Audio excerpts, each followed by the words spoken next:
And for those of you younger girls that are being forced by their parents to marry their cousin from Bangladesh, those of you that are being forced to marry, and they're being told you have to marry this person. Okay, what about this one? And we brought another one, and we brought another one. And they just keep getting uglier for some reason. I don't know what it is, but they keep getting uglier. And the pressure is mounting on you because you're reaching the cultural expiration date. Let me tell you something very strictly, very seriously. If you don't open your mouth,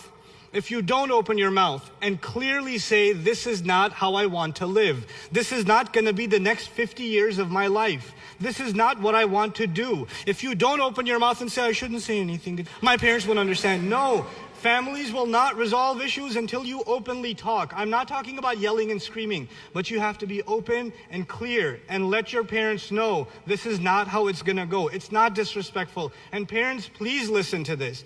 Please listen to this. Don't force your daughters into a marriage they're not happy with. Don't say on their behalf, no, she's happy. We know her. You don't know her. You don't know her. She's not happy. You're just saying that because I'm asking. No, she's okay. They don't know that they come crying to the imams, my father wants me to marry. I guess I should. Have you seen the guy? No, but it's my parents. What can I do? In Islam, you have to obey your parents no matter what. Yes, in Islam, you have to obey your parents no matter what. But also in Islam, parents cannot be unjust. They don't have an open license to do whatever they want. They don't have that either. In Islam, parents and children are supposed to have a trusting relationship. Don't hijack. Sometimes the only ayat our parents know is وَبِالْوَالِدَيْنِ إِحْسَانًا. This is the only Quran. They don't even know the whole ayah. No, it's just وَبِالْوَالِدَيْنِ إِحْسَانًا. Like, got me again. And they use that card.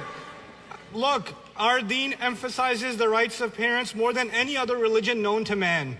More than any other religion. But our religion also emphasizes fairness and mas'uliyah, the idea of responsibility. Like parents do not get that many rights without having that many responsibilities. And you have responsibilities to your daughters and your sons. You really, really do.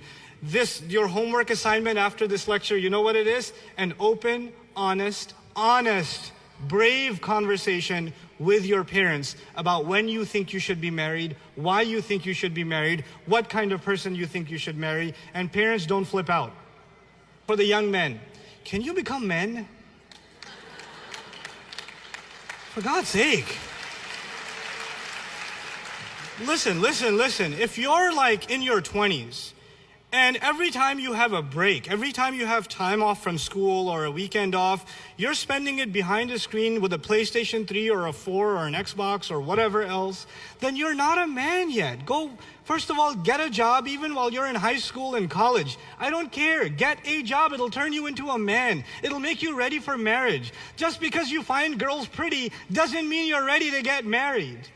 That doesn't mean that. You have to show some responsibility to be able to stand on your own 2 feet.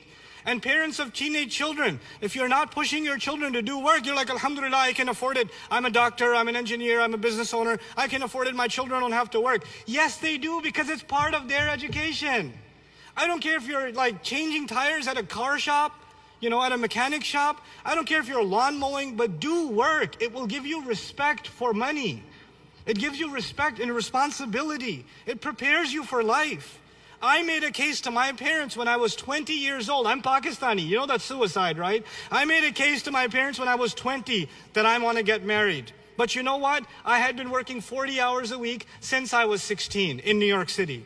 I've never worked less than 40 hours a week. That was an easy week for me. And I've been going full-time to college, in high school. I actually took a longer time to graduate out of college because I had work. I never once took money from my parents for college tuition. I refused that. I said, no way. If I can't afford it, I'm not going to college. I'll work on it myself. I worked in shoe stores. I worked in surgical places. I worked in local Queens newspapers. I've done all kinds of crazy jobs. I even worked at a Desi grocery store. Ew. Oh my God. Blech. But I worked there for one day, but I did, and I'm proud of it. I'm not ashamed of it.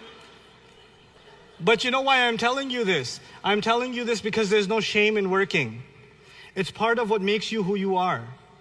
I got married at the age of 22, but I can argue I had a right to. I was on my own for quite some time. I was taking care of my own responsibilities. And if you're doing that, then don't expect the highest things. And my in-laws are crazy. They're just crazy. You know, I got married 6 months after I got laid off. I didn't have a job and I got married. I didn't get married because I had the money.